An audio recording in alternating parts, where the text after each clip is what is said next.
মই আজি দেখুৱাম যে গুৱাহাটীত ইমানবিলাক অভাৰব্ৰিজ হৈছে তথাপিও জাম কমিছে নেকি আৰু এই জামটো কিহৰ কাৰণে হৈছে হয় নে নহয় আপোনালোকক প্ৰমাণ কৰি মই দেখুৱাম।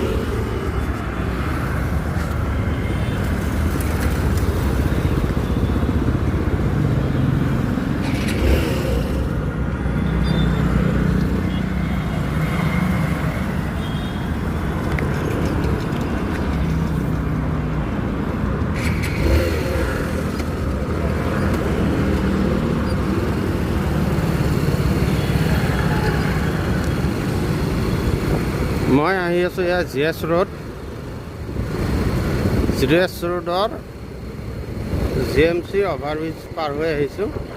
আপোনালোকে চাব জাম ক'ত ভাঙিছে, ইমানবিলাক অভাৰব্ৰিজ হৈছে তথাপিও জাম কমা নাই। মই দেখাই আছোঁ, আপোনালোকে চাব।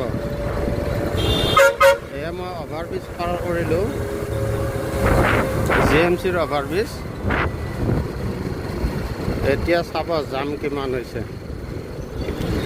যিমানবিলাক অভাৰব্ৰিজ বনাইছে সেই অভাৰব্ৰিজৰ বাৰু কিবা কাম আহিছে নেকি? আপুনি যাওঁ বুলি যাব নোৱাৰে। চাওক কিমান গাড়ী। অভাৰব্ৰিজবিলাক বনাই যে কৰোৰ টকা, কোটি টকা খৰচ কৰিছে, তাৰ কাৰণে পাব্লিকৰ লাভ হৈছে বাৰু, কিন্তু যিমানখিনি লাভ হ'ব লাগিছিল সিমান লাভ হোৱা নাই।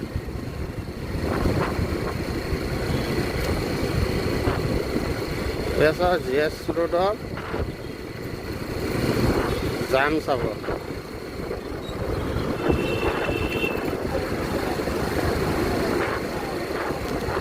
এয়া গুৱাহাটীৰ GS ৰোডৰ জাম।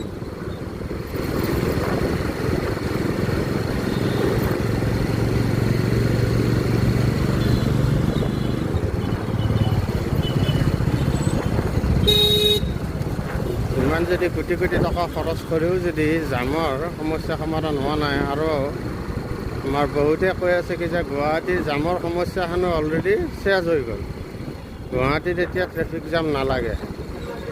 লাগে নে নালাগে মই দেখাইছোঁ, আপোনালোকে লাইভ প্ৰুফ চাওক।